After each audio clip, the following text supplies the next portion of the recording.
Seja muito bem-vindo à casa de Deus, a casa é sua, pode entrar. Aqui, pastora Gisele, da Igreja Casa de Deus. Eu quero falar com você hoje sobre como ser uma mulher inteligente. Não só ser uma mulher que agrade ao teu marido, mas uma mulher que seja agradável aos olhos do Senhor. Nós mulheres, muitas das vezes, olhamos para muitas famílias, muitas mulheres e dizemos: ai, como eu queria ter uma família assim, eu queria ser uma esposa desse jeito, ai, eu não consigo ser dessa maneira. Aí o nosso erro muitas das vezes está em querer começar onde muitas estão terminando, para que determinadas pastoras, esposas, cheguem no ponto onde elas estão. É porque houve um investimento, tiveram que abrir mão de muitas coisas, fazerem muitas renúncias para ter uma família abençoada do jeito que se encontra hoje. E você, está disposta a pagar esse preço? Abrir mão de algumas amizades, abrir mão de alguns deleites seus para poder investir na vida dos seus filhos, na vida do teu esposo e no teu tempo para com Deus? Então, para não ficar só nas minhas palavras, eu quero compartilhar com você a história de uma mulher que se encontra lá em 1 Samuel, capítulo 25, conta a história de uma mulher chamada Abigail. A Bíblia diz que ela era uma mulher sensata, uma mulher formosa, uma mulher de bom entendimento. E era ela a esposa de Nabal, que significa tolo.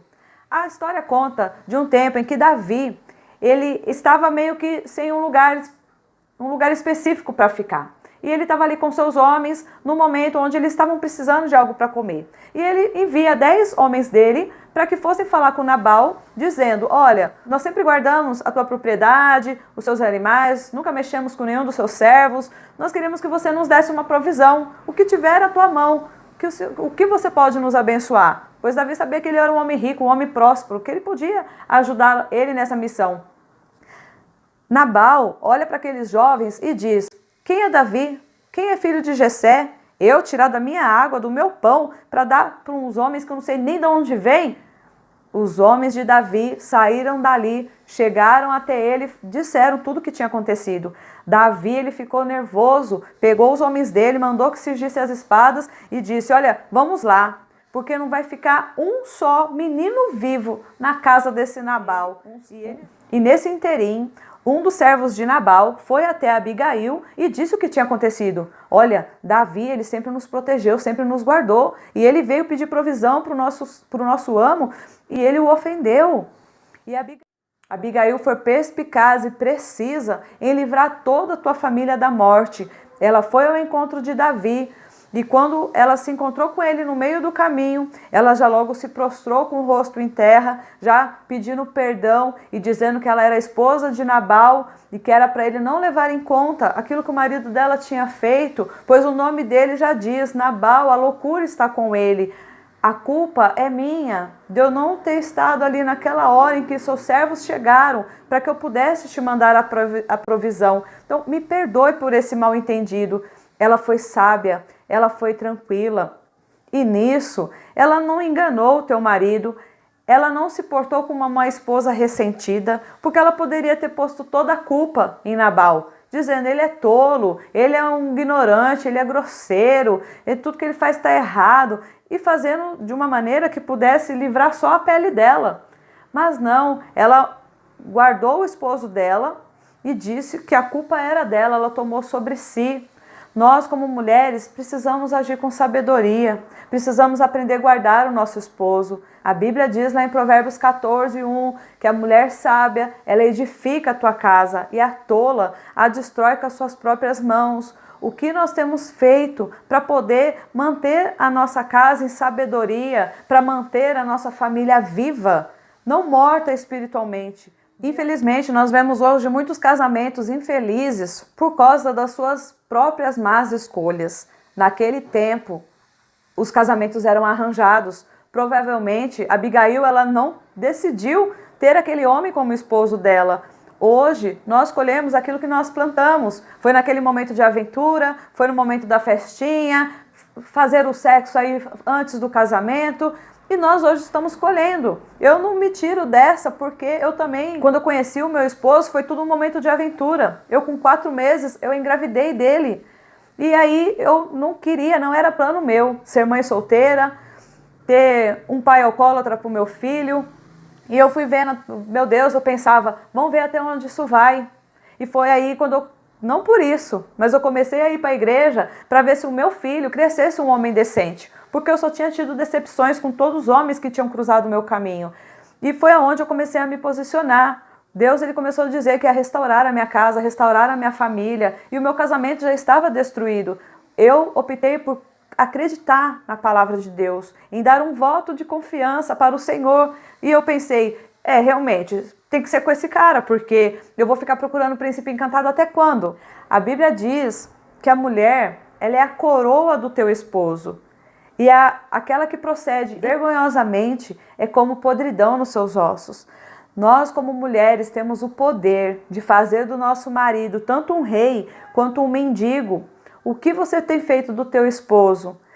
Nós não podemos ficar fazendo piadinhas, poder ficar envergonhando ele diante dos filhos, diante dos parentes, dos amigos e ficar contando as falhas, os erros deles para todo mundo. Isso é motivo de vergonha. Homem não gosta que as mulheres se procedam dessa maneira. Muitas das vezes, o esposo é aquele que está indo para a igreja, é aquele que está buscando, é aquele que está servindo a Deus e a mulher não acompanha. A mulher não aproveita a oportunidade para que os dois possam estar ali firmes na presença de Deus. Ou quando é o contrário, às vezes é só a mulher que está indo para a igreja, é só a mulher que está buscando a Deus e o marido não vai, os filhos ainda não vai. E ela chega em casa, é aquela coisa, da igreja ela é uma coisa e em casa ela é outra. Como que você vai ganhar a tua família para o Senhor?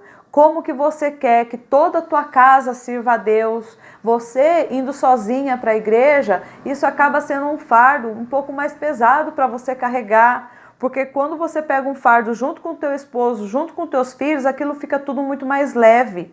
Nós precisamos ter sabedoria, pôr em prática aquilo que nós ouvimos no culto, aquilo que aprendemos na palavra e praticar dentro de casa aquilo que aprendemos com a palavra de Deus. A ser uma mulher mansa, a ser uma mulher sábia, a ser uma mulher inteligente, a ser uma mãe que declare palavras de bênção, que abençoe os filhos e ensina a eles os caminhos que eles devam andar. E não a gente ficar jogando indireta, ou a gente ficar nervosinha, a gente ficar batendo as coisas, batendo o pé. Isso não vai atrair os nossos esposos para a presença de Deus. Aqui na carta de 1 Pedro, capítulo 13, é um texto que nós temos que ler, meditar e memorizar para que nós possamos colocar em prática na nossa casa. Aqui diz assim: semelhante a vós, mulheres, sede sujeitas aos vossos próprios maridos, para que também, se alguns não obedecem à palavra, pelo porte de suas mulheres, sejam ganhos sem palavra. Então, a Bíblia diz que nós temos que ser sujeitas, nós temos que ser submissas aos nossos esposos. Aí falar uma palavra dessa, nos dias de hoje, é algo inacreditável. Como ser submissa? Hoje as mulheres ganharam aí o mercado de trabalho, são mulheres independentes, mas não é diferente. Na época da Bíblia, a Bíblia diz lá em Provérbios 31 sobre a mulher virtuosa. É uma mulher que também trabalhava, é uma mulher que tinha ali os seus afazeres e ela era louvada pelo teu esposo e pelos teus filhos, pois ela dava conta de tudo. Era uma mulher independente, mas era sujeita, era submissa ao teu esposo. A palavra submissão não quer dizer que você vai ser capacho, que você vai ser tapete do teu marido, tudo tem que concordar e deixar ele pintar e bordar em cima de você. Mas a palavra submissão já diz submissão, quer dizer, Deus, ele tem um propósito na vida do teu esposo, ele tem uma missão para ele. E nós estamos nessa submissão. Quando Deus fez o mundo, tudo que ele viu que era bom. A única coisa que Deus viu que não era bom era que o homem andasse só. Ele disse, não é bom que o homem ande só, vou fazer para ele uma adjutora, uma auxiliadora, uma mulher idônea, para que possa ajudar na tarefa, na missão que eu tenho para ele. Deus, ele não tirou do osso do pé, para a gente poder ficar embaixo, e nem do osso da cabeça, para que a gente possa ficar por cima. Ele tirou o osso da costela de Adão. Quer dizer o quê? Que é para a mulher ficar ao lado do teu esposo, ajudar ele nessa missão. Nós vemos lá na história de Noé, a Bíblia não diz nem o nome da esposa dele. Pensa naquela época que não existia nem a chuva. Mal era um orvalho que vinha para poder regar a terra. E quando ele diz, vou fazer uma arca porque vai vir um dilúvio, Eu imagino a cabeça daquela mulher. Como? O que é dilúvio? O que é chuva? E ele ali, a Bíblia diz que ele demorou por volta de uns 100 anos para poder construir aquela arca. E a esposa dele estava ali do lado, os filhos estavam do lado, tanto que foram só eles que foram salvos, porque ali tinha uma mulher sábia, tinha uma mulher que era coluna e que agregou toda a família para que pudesse entrar na arca. Não foi só o esposo sozinho, mas ela, como uma mulher auxiliadora, uma mulher idônea, entrou na arca e toda a tua família foi salva, assim como a família de Abigail. Davi, ele levou em consideração as palavras daquela mulher e não foi acabar com toda a família, com toda a casa de Nabal. A vingança, ela pertence ao Senhor. Não cabe a nós, queremos fazer greve de sexo, greve de algumas outras coisas, para poder convencer os nossos maridos de coisas que eles precisam mudar. Uma coisa que a gente precisa aprender é qual é a linguagem de amor do nosso esposo. Pois muitas das vezes nós queremos nos sentir amadas. E o teu marido, ele tem se sentido amado? Ele tem se sentido desejado por você? Eu sei que muitas das vezes é tanto sofrimento, é tanta decepção, mas nunca é tarde para haver uma restauração, para haver uma mudança, uma transformação na tua vida, assim como Deus fez na minha vida. Eu creio que Ele vai fazer na tua. Ele quer. Família é propósito de Deus. Deus, ele não se agrada com o divórcio. Deus, ele não se agrada com caminhos mais fáceis. A Bíblia fala que aquilo que Deus uniu, não separe o homem. Ele é o primeiro a querer restaurar, fazer toda a mudança aí na tua família. Mas essa mudança, ela precisa começar de alguém. Você precisa saber qual é a linguagem de amor dele para que ele possa se sentir amado e reciprocamente ele vai atender os seus desejos. Quando você parar de cobrar, quando você parar de acusar, ele vai começar a fazer as coisas que você gosta, as coisas que você quer, desde que você saiba o que ele é se sentir amado. Eu li um livro uma vez que chama 5 Linguagens do Amor. E quando eu li, olha só, eu li para falar, eu vou saber qual é a minha linguagem do amor, para eu poder esfregar na cara dele, para que eu possa me sentir amada, porque eu não me sentia uma mulher amada. E olha que eu já estava na igreja, a gente já estava ali em tudo e em todas, e meu casamento ainda sendo reconstruído. E eu com esse tipo de pensamento, querendo esfregar na cara dele qual era a minha linguagem para eu me sentir amada. E o livro todo só falava do cônjuge. Caramba, eu pensei, bom, eu vou ver até o final, por isso que eu falo, fica até o final do vídeo, para que você possa ter a conclusão daquilo que Deus tem para a tua vida, que foi o que eu fiz naquele livro. Eu li até o final, aí eu entendi que quando eu sei qual é a linguagem do meu esposo, quando ele se sentir amado, ele vai fazer as minhas vontades, porque vai ser recíproco. As 5 linguagens do amor são palavras de afirmação, o sexo, tempo de qualidade, atos de serviço e presentes. A linguagem do meu esposo são palavras de afirmação. Ele é do tipo que se ele faz um arroz, pode ser o arroz mais simples que for, ele fica perguntando, e aí, ficou gostoso? Ficou bom? Você achou que ficou bom? Para mim é só um arroz, mas aí eu descobri que ele é motivado por palavras de afirmação, por elogios. E eu achava que deixando a casa limpa, arrumada, perfumada, era a maneira dele se sentir amado. E eu era enganada, porque ele chegava e nem fazia nenhum elogio, nem nada, eu falava, mas a casa tá limpa, tá arrumada, então é isso que o marido gosta. Não era o caso do meu. O meu, ele é palavras de afirmação, e eu vi que conforme eu fui elogiando, afirmando os proceder dele, ele foi tendo uma autoconfiança, foi começando a se aproximar mais de mim e a fazer as coisas que eu pedia logo de primeira, não precisava nem pedir mais 2 ou 3 vezes. Agora eu quero te dar algumas dicas para que você possa ser uma mulher inteligente, para que você possa colocar em prática e salvar toda a tua casa e toda a tua família de toda a morte espiritual que está aí por vir. A primeira delas é não comparar o teu esposo com outros maridos. O seu marido é o teu marido. Como eu disse, faça do teu esposo um rei. Veja quais são as qualidades dele, começa a valorizar isso e certamente ele vai ser o teu marido. Não fique comparando ele com os outros. Respeite-o. Não seja uma mulher que envergonha, não seja a podridão dos ossos do teu esposo. Respeite o seu esposo. Tenha o hábito de elogiar o seu marido. Outros homens não vão fazer isso para ele. Homem gosta de ser elogiado, valorizado. Começa a colocar isso em prática para você ver. Se una aos sonhos dele. Quando um casal está em acordo, é onde Deus opera. Se o plano dele é comprar um carro, se une nesse sonho. Se o sonho dele é comprar uma casa, se une nesse sonho com ele. É de fazer um curso, não importa. Senta, vê quais são os prós, os contras. Deixa ele ver que você está sonhando com ele, porque aí, onde há unidade, é aí que o Senhor derrama da bênção. Seja amiga do teu marido, seja para ele uma companheira, uma pessoa onde possa escutá-lo, que muitas das vezes nós mulheres gostamos muito de falar, não é verdade? A gente quer falar das coisas que tem para arrumar, das coisas que os filhos fizeram. Comece a escutá-lo, deixa ele falar, deixa ele pegar confiança em você. O seu marido precisa ser o seu melhor amigo.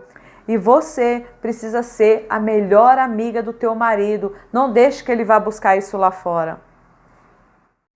Dentro de casa, cada um tem a sua função.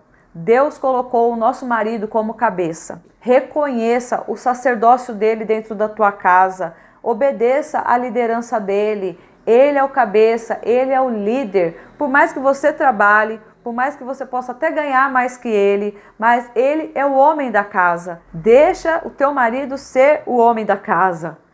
Hoje as mulheres, elas sabem trocar pneu, trocar gás, trocar lâmpada, ela se vira nos 30, ela faz o que for preciso. Não tem hoje muitas mulheres mais tão dependentes de homens, mas quando ele estiver em casa, deixa ele ser homem. Amor, troca aquela lâmpada, bem, troca aquele gás, troca ali o pneu, lava o quintal, tira o mato, deixa o teu marido ser homem.